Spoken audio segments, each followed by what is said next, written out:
Hi, everyone. I'm Erika Steinberg, and welcome to Around the Ladder, the podcast where we explore the twists, turns, and unexpected detours of career journeys. Many of us are familiar with the phrase climbing the corporate ladder. But what happens when your path doesn't follow a straight line? My guest today, Elissa Hecker, has been running her own small business law practice for decades. She went fully remote in 2004, long before remote work was even a thing. And all that time, she sat across from probably hundreds of people at exactly the moment that they decide to bet on themselves. And what she sees from that seat is a lot more complicated than any business plan really gives you credit for. Elissa, thank you so much for being here. I'm so glad that we're getting to do this. How are you today? That was such a fantastic introduction and a perfect description of what I may need to borrow that. That was great. I'm I'll, excited I'll to give be it to you. here. It's yours. So, you've been running your own practice for a long time. And I remember when we were introduced, my first thought was, why didn't I meet you like 5 years ago? But I'm glad I met you when I did. All things happen when they do. But what led you to opening your own practice? Was going out on your own something that you always imagined, or did it just kind of evolve that way? To answer your last question first, it evolved that way. It was never anything. I went in house right out of law school. I worked at an agency, and I figured that I'd have my first child. I'd get a nanny. I'd go back to work. I'd end up like that. And then I had my first child. And things weren't super great at work. It was, you deal with different kinds of situations and different kind of bosses, and there was no such thing as flex time back then. And I got to the point where I was like, you know what? I could create a life and I can sustain it. And it felt like a very powerful moment where like I did not like how I was being treated. I didn't feel like it was fair. Um, and I said, I'm going to try this out. I'm going to go out on my own. And it was very scary and it was very exciting. And they don't tell you is that when you have a baby, they actually sleep a lot during the Oh, day. I'm there's a not at lot that they nights. don't tell you They when you sleep. have a Yeah, they don't. baby. You're right. Like, I have a So, long list of things that I went through with my doctor, that things that he did not tell me, and yes, nobody tells you. Yeah, that's yes. another So conversation. yeah, that is a totally other one. But there was a lot of like at night you're up, but also there are a lot of times during the day where there's a lot of time, and I didn't want to just sit and look at her. I mean, she was beautiful, but I wanted something for me. So it was just a matter of, you get the first client, and once you get the first client, you're like, I knew my stuff, and it was really empowering, and it turned out to be one of the best things that ever happened to me. And I didn't really think of myself as an entrepreneur. But I love it. I love having my own voice. And I know you said decades, but it is 2 decades plus. But that is decades. Yep. Yes, yes, that is more than 1 decade, technically. It's been amazing. So it Yeah. was not planned, but as I do tell my clients and my children, you have to be available to see the opportunities and take them when they're there. And you cannot plan your life. You just don't know what's going to happen and what door is going to be open next. Yeah. That's so funny that you say that, because for me also, going out on my own, starting a business was not on my bingo card at Mhm. all. I never imagined it. And now I'm 7.5 years in, and it took me until probably 3 years ago, maybe even Mhm. longer, where all of a sudden I turned around and I was like, oh my God, I'm an entrepreneur. Like, how on earth did Yep. that happen? And I went, it Yep. was a shift in mindset also that I thought was really interesting, and it kind of caught me by surprise. Yeah. And It then, of usually course, takes about 2 years to really get a business off the ground. And when you start yeah. it, you're like, this is what I want to do. And 2 years in, you look back and you're like, I knew nothing. And Nothing. I want to do something completely different with the same ideas, but how to get there is totally different. It's fantastic. I love watching my clients do that because you think you know everything because you're good at what you do. But that doesn't mean Yeah. you know how to run a business, delivering that service or that product. And all the things that folks learn in the process is really cool. And bringing people together to be more successful is really cool. Yeah. I would say, I mean, for me, the biggest surprise was how much my Mhm. personal growth was tied to my business. and Mm. how much I learned about myself. And if I came across, like, if there Yep. were obstacles in the way when I was working at different firms, so, a few years would go by and I would be like, oh, I'm going to leave now because Uh, of, this is too hard and that's too hard, or this situation, all of these external things. yep. And then, 4 years would go by, 4 or 5 years at the next firm, same thing. The last one I stayed for 12 years. That was a different situation. But even then, I was like, you know what, it's time to go. All of these external reasons. And then I started my business and the same thing started to come up. And I was like, okay, well, it's just me here. And I wasn't that really that also, I was not expecting um, it's really difficult to unravel the personal journey from the business journey when you're That's going through very it. interesting. Yeah. That's why it's really good also to have mentors who have done what you've done, even if it's Yes. not the same kind of business, but they've traveled that road, or to have a really good business coach or someone to really advise you from the outside, or like a great fractional COO. Yeah. The folks who can really help you streamline things because you want to be able to do what you do best. And Yes. that's not necessarily operating the full company and doing all the social media and running the payment programs and everything. To find your group of advisors and trusted people to help you with that so that you can grow your business. Yeah. Yeah. So this, Yeah. do you have how, or I'm not going to say do you, because I suspect the answer is yes, but how often do you find yourself being like the lawyer slash therapist? Like, I know I joke with my clients, I work all with lawyers, and I joke with my clients like, yes, I'm Yes. also a part-time marketing therapist. And Yes. that really resonates with them. It is. It's funny. I was actually talking to a friend yesterday who is both a lawyer and a therapist. She went, That's because very one of the handy. things that we do, as you know, as lawyers, is we're always asking questions and listening and strategizing with the clients. Like, you ask me a question and I have to say, why are you asking? It depends, that kind of thing. And, she felt that she didn't get what she needed from being a lawyer, but she loved that therapy aspect. So she went to school to be an actual licensed therapist to have those conversations.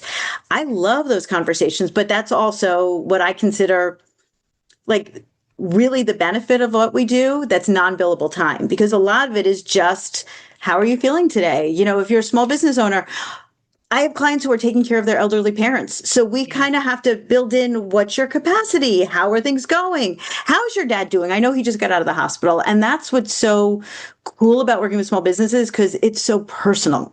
Yeah. There's nothing corporate about it. We're really dealing with people. Yeah. And Yeah. that's what's nice. And that's, and part of it is also a lot of my clients become friends. And that therapy part is just like, let's take a walk and talk about what's happening in our lives. Yeah. And we also happen to talk about business. Yes, it all, Yeah. it all falls into place. Yep.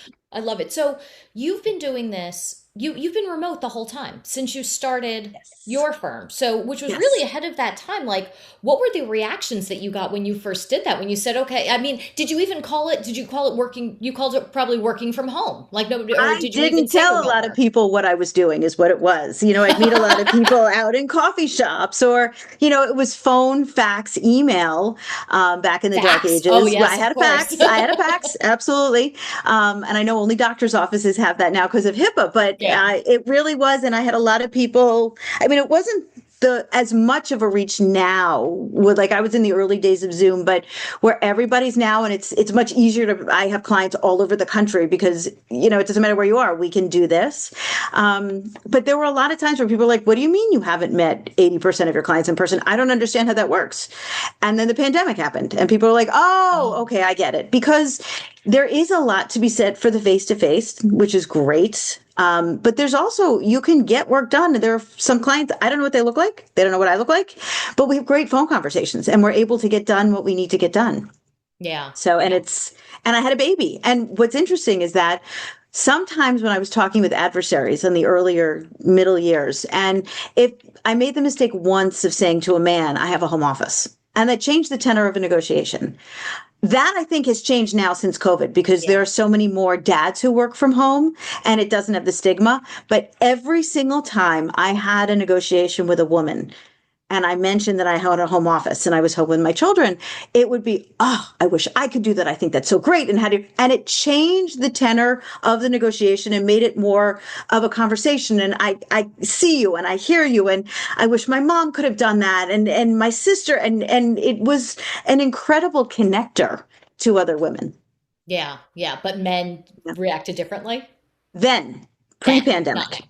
Now I see you're on, I mean, I was on a meeting this morning and one of the guys had his baby on his lap, or, Oh, it's like you've got the cat walking through you, the baby. Now it's the norm, which I love, that people have home offices and they're around their kids. My neighborhood is all the dads are out in the afternoon hanging out with their kids. They work from home. They walk their kids to school. It's yeah, very different. a very different era where the expectation was the men would dress in suits and go to the train in the morning. And most of my clients now are two family working, working parents, Yeah, or sorry, two parent working households. yeah. Um, so I love being on yeah. the call when you don't see the cat, but you see the cat's tail The tail, going across the screen like that. I'm like, oh, okay. or the screen goes off for a moment because escape was pressed. Yeah, yeah, Oh, I haven't had that happen yet, but yeah, yeah. I'm sure that's coming at some point. So, like, what kinds of things? This is 2004 when you started. What kinds of things did you have to figure out on your own when you set up your practice? Like, yeah, again, the things that nobody warned you about. Yes. Remembering all the way back, well, the first one was getting the first client and figuring out how to navigate the world, because I knew I was in house for almost 10 years. So I knew general counsel work, which is so helpful to starting my own business, Yeah, because in if had I been in a law firm doing one thing only well, that was different. But when I was working in house in the general counsel office, it was, we have a lease, we have a license agreement, we have a negotiation, there's an audit, you need to go talk to the other department, we need to bring these people together. So I had an idea already that I loved working with businesses, and in the how to make the business work well. Um, and also I was in the music business, so I started out with folks who already knew me and trusted me, and started sending me folks my way, where I had worked in the agency, they handled certain things, mhm, but other things it was out of their bailiwick. So a lot of those folks started to come to me, and I was like, you know what, I had a lot of people who knew how to do a lot of different things around me who I really liked and trusted. And it was, again, bringing together those advisors. When you are an entrepreneur or a small business, you have to have other people around you to whom you can refer business or ask questions, yeah, or understand that you don't know what you don't know. So go and figure it out. Like I was saying, get the mentors and stuff. So a lot of that was not just figuring out how to answer the question, but how to do it. Do I need letterhead? Do I need business cards? I don't want to give out my home address. Where should I meet? And also saying yes to a lot of things that made me uncomfortable, in terms of, I don't know if I don't know this. hmm, And I found a lot of my women clients, even to this day, unless they feel like they know 90 to 100%, they'll say no. And a lot of it is, you can know 50% and figure out the rest. And yeah, it was a lot of learning on the fly. Again, not necessarily billable to my clients because they don't have to pay for my education time. But it was really great also learning and expanding and being uncomfortable in the, I'm not sure I know, but I'll get back to you question, kind of things. yeah, And then really learning. And looking back now to where I am now, looking back to then, um, it's amazing to feel that I've come such a long way, that I really feel so. And I still have questions that come in, and I'm learning, which is feeling comfortable in the discomfort about that. And then yeah, to master something new is really fun too. I don't know yeah. if that answered your question. I think it does. I think it does. I think, and I love that you brought up the point about feeling comfortable with the discomfort. That there's a fair amount of that, I think, in starting your own business, and that there are, especially if I would imagine that there are a lot of people who start their own business who are pretty type A. Not that I know anything about that, and and for me at least, type that part of my personality comes with also wanting to control more, and you Yeah. can't control. There's so much you can't control, so I had to do a lot of that, like letting go of things and being, as getting comfortable with the discomfort. Yes. Actually, now that you say it, one of the hardest things for me in the beginning, and that I can let go now, is that my job is to advise my clients. They don't always take my advice. And that's okay, as Yeah. long as they make an educated decision, and I don't take it personally. In the beginning, it was a little bit like, I hear you, I hear what you want, I hear your problems, and here's how I think we can solve it. And if they didn't take my advice when I was 28, Yeah. I took it a little bit more personally. Now Yeah. that I'm a couple more decades in, it's like, I just want you to understand. Here's how I think I would lay it out. It's up to you as the business owner to decide how you want to move forward, knowing the risk reward, knowing how we can work around and strategize. Um, and I think that was a real growth curve, I think. Yeah. Yeah. Yeah. And it also sounds very freeing because you can let It go is of very freeing, any, and I don't yeah. take their, and it also is when you're a small business or a family business, everything can be emotional because it's personal. Yes. And one of the things I like to do is really talk my clients through with, take the emotion out, work on the business. Yeah. This is what we have to focus on. Blame the lawyer. Keep your relationships, keep your friendships. Say my lawyer said I have to do. I always say blame the lawyer. And I find that I really like doing that. I really like, alleviating that pressure, and then I don't feel their emotions anymore. Yeah. Whereas I used to like really feel when my client was in trouble, I would feel it. Now I'm like, we have a way of getting out of it, and we'll figure this out. Yeah. I love that Yeah. blame the lawyer. I tell my husband and I tell our kids all the time, like, if they don't feel like doing something, I'm just like, blame Blame your us. parents. Put it, Yep. yeah, blame your parents. It's Yep. fine. And they both said to us, "Oh, we do that all the Yes. time." And I was like, Yep. "Okay, Then good." they're good. They're healthy. Yeah. So when you're working with someone and it's when they're deciding to start something of their own, what is that moment usually like for that person? Like emotionally, not just practically. Like I would imagine they have their ducks all lined up in a row and they've thought through the business aspect of it, but then when they start that, when they, step onto this road, what do you usually see for your clients on an emotional level? So I'll answer you as a lawyer. It depends. And no, most of them, no, half of them may not have their ducks in order, because I'll Ah, always ask questions like, have you thought about this? Have you thought about that? Do you have a good accountant? Do you have a good insurance broker? Do you have this? Do you have a marketing bill? No. What do you mean? And things like that. And, yeah. various things. Some of the people who come to me, if they're starting a business, have been thinking about it for a really long time and have the idea. And like I said, like if you're a really good coach, for example, or you could teach somebody, therefore I must know how to run a coaching practice. And Hmm. there's a huge learning curve there, because no, you may be the best coach in the world, but you're a lousy business owner. And it's a lot of I ask a lot of uncomfortable conversations. Also, if I have for example, two friends who want to go into business together. Oh, we've been friends all the time. It's great. We're both in the same practice. And then I start asking them these hard questions, and they don't want to get into that nitty gritty. And a lot of it is the very difficult. This brings up a lot of emotions. How do you operate? Do you have a type A and someone who is a last minute worker? Hmm. That can cause and create friction in running a business together. Do you have someone who, I had two therapists who wanted to have a practice together, and one went out and was very eager and always got new business, and the other one kind of did the books and not much else. And they ended up being great therapists, but awful human beings to each other. And we had to do what I call a business divorce with that afterwards. So it depends on coming in. Some people are very excited and ready. Like you said, they have their ducks in order. They've been thinking about it for a while.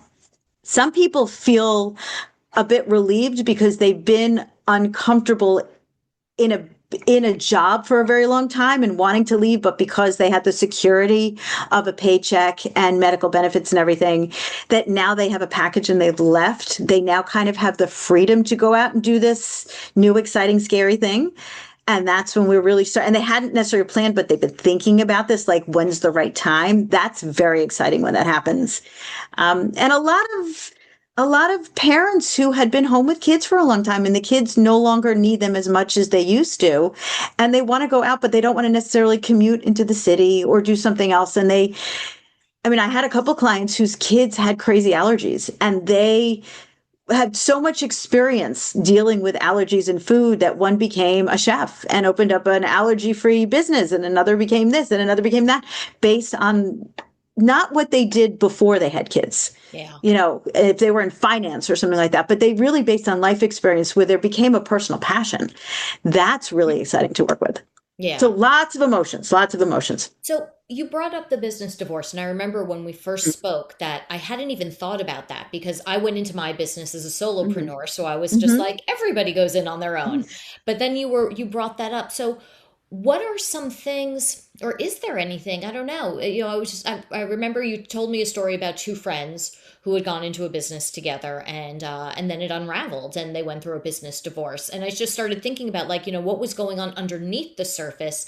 And is there a conversation that two people or three people, whatever, who are thinking about going into a business together, especially if they're friends, that you recommend, like, have this conversation first. Talk first amongst yourselves before you even come to me. Absolutely. Well, usually they'll come to me. Well, I hope they come to me and we start the conversation. And I also don't necessarily represent both people coming together for a business. Sometimes I will establish, for example, an LLC, whereas I'm the attorney for the LLC, but not the two of you Yeah. individually. So I don't want to say loyalty, but my duty of care is to what's the best interest of the business. Yeah. And then if sometimes they each have to get separate counsel, depending on how difficult it is. But in the beginning, what I like to do is figure out, what's this long-term relationship when we put together a contract, so your operating agreement for your LLC is what's the roadmap to the relationship between the two people who are starting this, say it's two, and the business. Who's putting in what money? Who's putting in what time in kind? Do we want any kind of return? Do we want any investors coming in? What is the membership share like? What happens if someone gets sick? What happens if someone dies? The whole thing going through, and they're very uncomfortable questions that in a conversation that has to be had, but it has to be had if you're going to be in business together. And it's better to have the plan in advance. That can be changed, mind you, as people grow and as businesses grow. Parties to a contract can always amend the contract. Yeah, It's that's true. not, It's it's not set not in stone. set in stone. Exactly. So what I do is I have an initial conversation and present them with a lot of these questions and say, now have the conversation. And then once you've had this conversation and you've figured out these big picture things, Yeah. come back to me. We now have a conversation again among the three of us, and I write this agreement that memorializes your relationship. Yeah.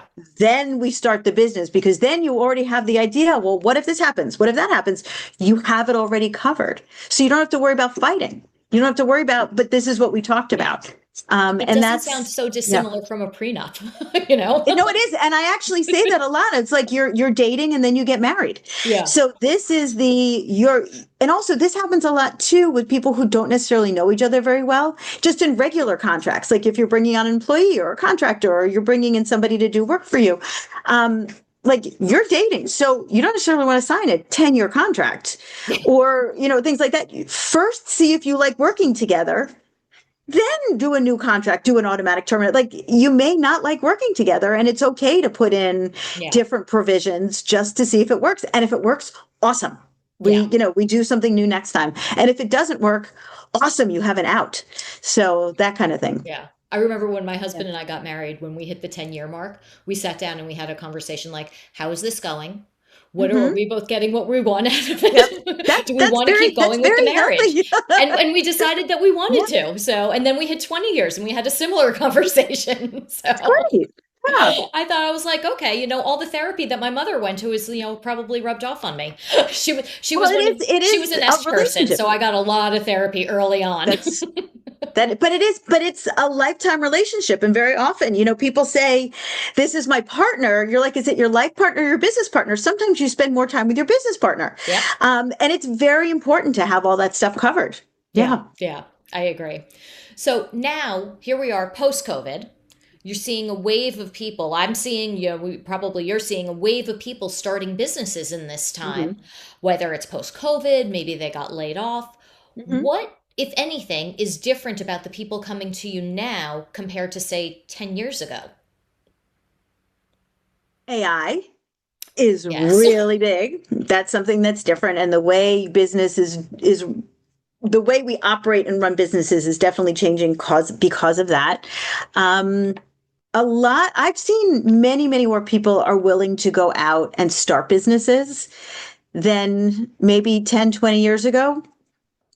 Um, it's a good question. I'm not sure if there's that much difference, But I do see a really good web, again, because of what's happening post COVID. One of the only good things that came out of COVID was this interconnectedness Yeah. and how easy it is to talk to somebody who's, half a world away, or to be able to get things done. One of the downsides is, like, you have to set boundaries so you're not always available. But the good thing is people are able to find really good collaborators and resources and different things like that. Whereas pre-COVID, like I said, when I said I had a home office, I didn't often share that because Yeah. it wasn't a thing to do. If you didn't have an office on Lexington Avenue or something, you really weren't like a legitimate law firm. Yeah. I don't see that anymore. And I think it frees people up to just be like, I have an online presence, or this is how I work. Yeah.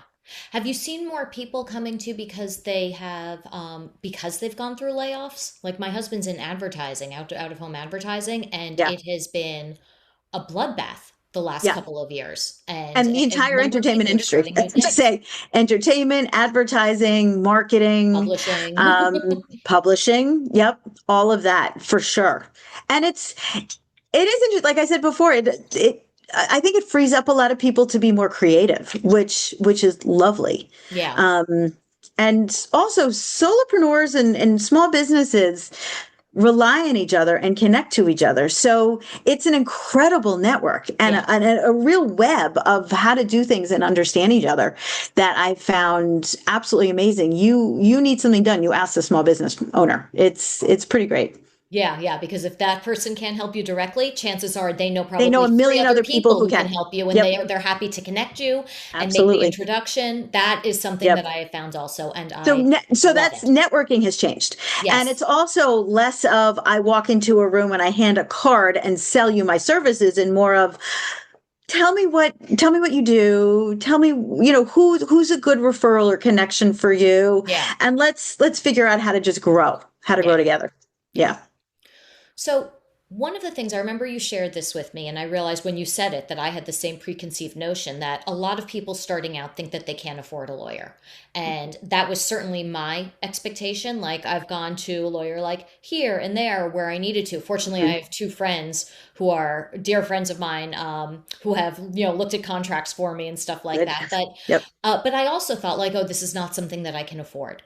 What do you say to that? Like, what does it actually, and then also, what does it cost you if you try to do something without a lawyer? What is the potential downside there? Yeah.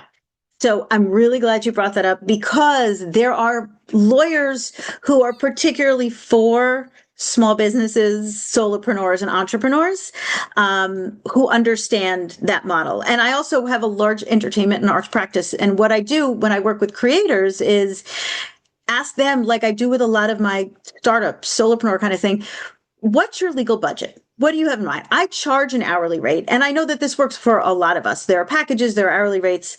I see, but you've never been asked this question before. What's your legal budget? Here's what I think you need. First, we talk about what would be good for you and how to best protect you, because if you're protected from the very beginning, you don't need a lawyer that much. Period. It's always good to have one to talk through for like legal and business affairs Yeah. kind of questions. But if you have your corporate entity, if you have your contract set up, if you know what you're asking and what you want, and if you just need a spot here and there, like a spot check, then you don't need to have your lawyer on retainer forever. It's just like when you need it. So to get everything set up with an investment of time and some money in the beginning, it's really helpful going on. If you don't do that, and I have a lot of clients who come to me who are like, well, nothing's happened yet. And I'm like, but it takes one to like close everything. Yeah. So it's almost like you don't want to play defense. If you Yes. are on the offensive and you're setting up your business and you go in and you have your trusted advisors, you have your lawyer, you have your accountant, you have your insurance broker, you have your marketing person. Like these are the basic things you should have when you start out that you don't necessarily know how to do. And Yeah. these people can set you up for success. Once you're set up for success, you go to your accountant for taxes or other things when you need them. The insurance, when the policy's up for renewal, let me know. The lawyer, oh, I had this one come in. They didn't want to sign my agreement. Can you just look at theirs? So you don't need to keep calling us. Yeah. But we're there if you need us. And that's like a little bit of security as well. That's not expensive. And small business lawyers do not charge, $8,000 a minute. It's really done for the small business client, and understanding, again, are you taking care of your mom? Like, do you have to go pick up your kids from school? Did your car break down? Yeah. And understanding how that works both for your business and your finances. And the goal is to work together and not like have you be afraid to pick up the phone and call your lawyer because that's going to be $2,000 Yeah. for a quick Yeah. question. You should always have your lawyer answer the phone, email, texts, and even if you can't talk at that moment, have the person on the other side say, just so you know, I'm in something, I'll get back to you after, just so there's communication. Yeah, what you're Yeah. describing to me sounds much more like a partnership, that Yes. it's beyond lawyer. Yeah. And as somebody who's been in marketing for lawyers and law firms, that when I always would tell my law firm clients, when I was in-house and now that I'm out on my Mhm. own, when your client is calling you just for general advice and you Mhm. become the general advisor, like that's the partnership. That is the relationship that you That's the want. fun part. I have to Yes, say exactly. that's the part I love. What I really love also is that if we go through everything and establish whether you're in services or business or products, and all those agreements are done, if I've done my job right, you know how to issue spot going forward, and you know what you want and what you don't want. Yeah, And that to me is huge. Also, when a client comes to me and is like, "So I didn't actually need you for this," because I was like, great. I'm so glad you could, because then you become a better business person. Yeah, Yeah. yeah. So we talked about partnership. I just mentioned the word, like a partnership, but then we also talked about business divorce. I remember when we talked, one of the things that came up was that people use the word partnership pretty loosely. Yes. And of course, there is a Mhm. legal designation there. So what do you wish more people understood about what that word actually means before they, go ahead and shake That hands is and a sign on the fantastic dotted question. line? Yes. So a partnership, or a solopreneur, things like that, there are legal designations. My advice is if you're going to start a business, and a small business is always an easy vehicle, is to just create an LLC. Mhm. And that way, your personal finances, your personal everything is protected, as long as you don't do what's called breaching your fiduciary duty, which means working against the best interest of the company, like an insider trading or stealing from the cover or something like that. Then your personal assets are shielded. They can't Mhm. come after you. So if somebody, God forbid, has to sue you, then they can't go after your car, the college fund, your house, things like that. They can only go after the business entity if it's a business issue. Yeah. That is like super low hanging fruit. That's if you're starting a business, that's the first thing to do. And then a partnership without that means that if there's an issue, who owns what? And also the business owns the intellectual property and a lot of the assets. If you're in a partnership without a business entity like an LLC or a corporation, there's a lot of willy-nilly out there. And if there are disputes or if you get sued, or it's not as clean for a business in terms of what happens with the assets, with the debts, with your personal liability, with things like that. Okay. Okay. Got it. So that's real. I mean, it's really a means of protecting yourself. Yes. Got it. So, totally want to switch gears now because one of the things that I did not know about you was that your practice is not all there is to you, that you also teach classes for women entrepreneurs through, I think you said the Women's Enterprise Development Center, which Yes. I absolutely love. And I'm sorry I couldn't make it to the event that you had invited me to, that my calendar didn't work out for that. But when you're teaching these classes, like what do you see in that room? What are people maybe carrying with them that they don't even realize they're carrying? We all have like this mystery pain in our shoulders. What are It is. you seeing?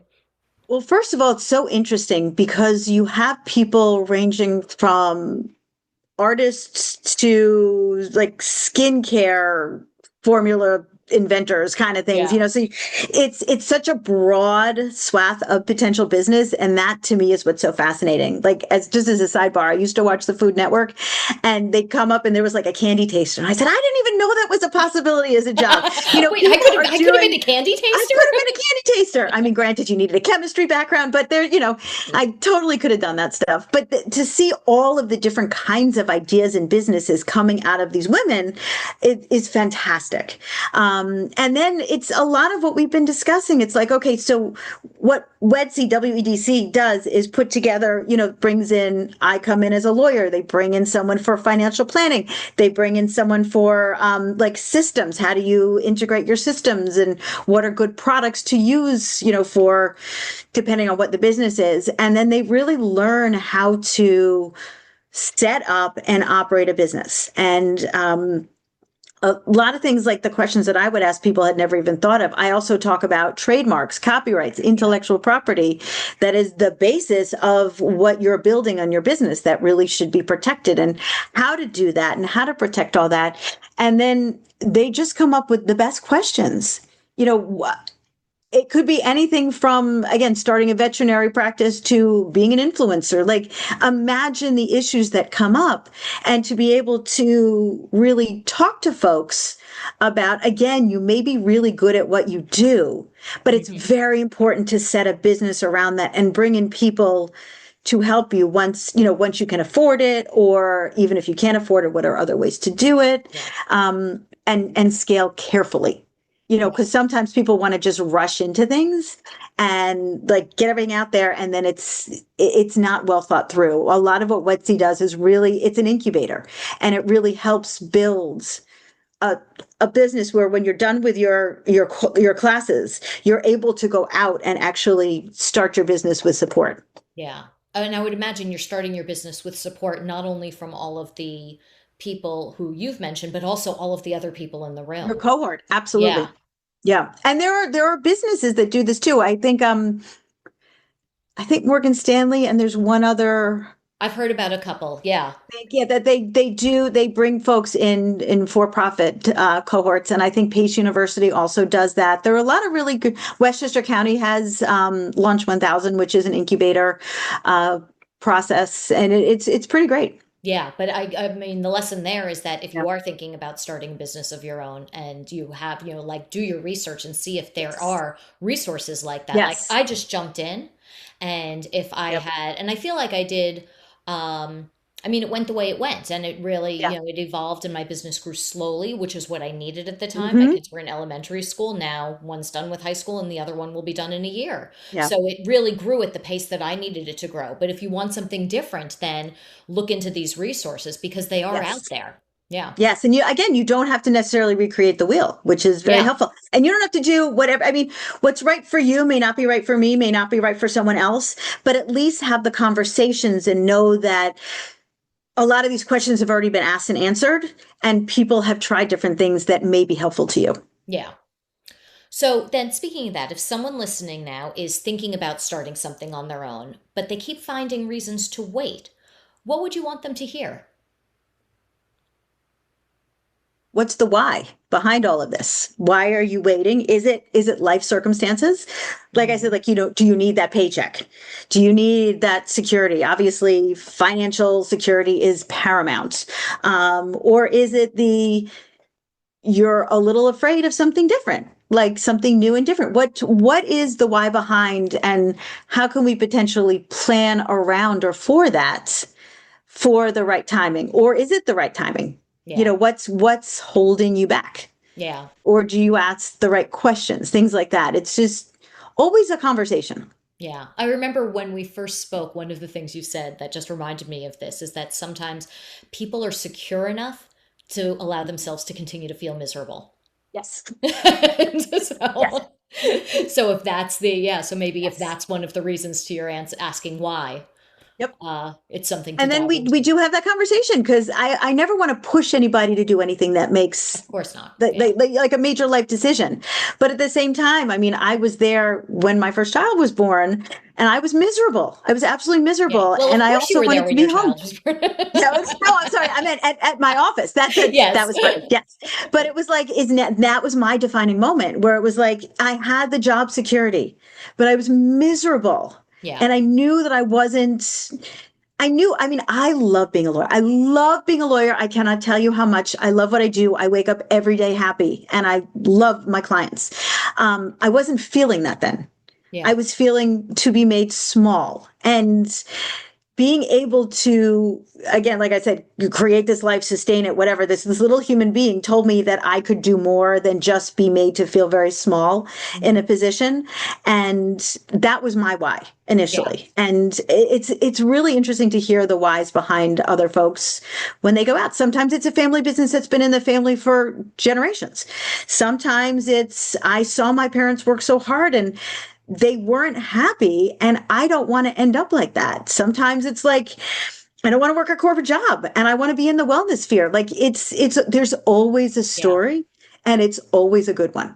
Yeah. That's Yeah. that's the part I love. Oh, I love that. So, my show, of course, is about people who take unusual journeys, which, of course, you have, and you also work with people who have maybe taken Mhm. their own unusual journeys in their professional life. Is there anything now that you would tell your younger self if you could?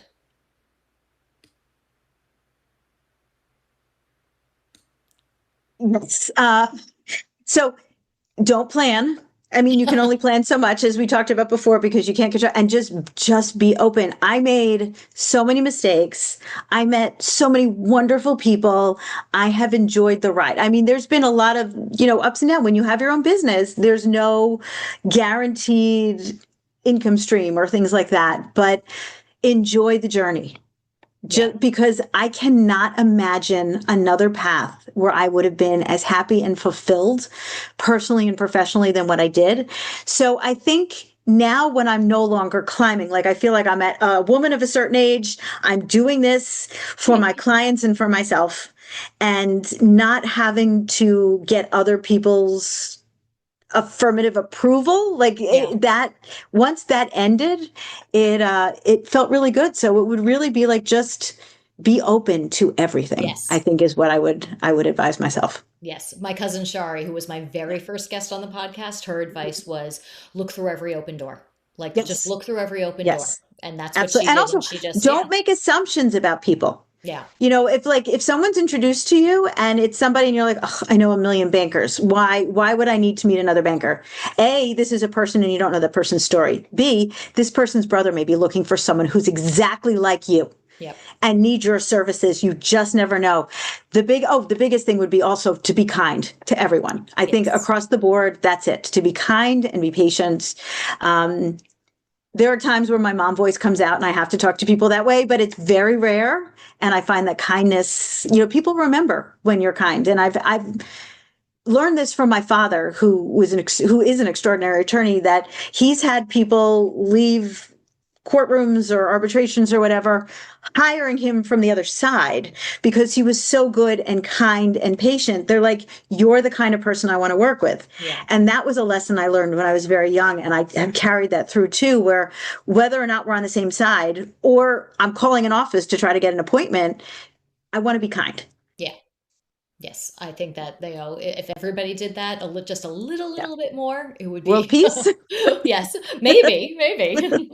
So, oh my goodness, Alyssa, thank you so much for being here. Thank I you. mean, my takeaway from this, still is that the legal and emotional and business sides of starting a business aren't as separate as we all like to think. I mean, Mhm. like the paperwork matters, so does being honest with yourself about what you actually want. And I think that sometimes we forget about the emotional side of business in general, but it Mhm. does come up in so many places. Yeah. So before we Yep. go, where can people find you if they want to learn more or get in touch? I will certainly include it in the show notes, but I do want to give you a chance to You. share where people can find you. So my website is eheckerESQ.com. That's my name and attorney, and that tells you all about me. You can always call me at 914-478-0457. That is an office line. You may not text it. Or if you do, you will not get a response. And then, always happy via email. My email is on my website. It's long but easy, eheckeresq at eheckeresq.com. And I'm always happy. All of my consultations are free. Always happy to learn your story. Um, and if I can't help you, I always try to get you to someone who can. Wonderful. Thank you. And remember, Yeah. to everyone listening, no matter where you are in your career journey or anywhere on your journey, you're not alone. So thank you for spending part of your day with us on Around the Ladder. Yes.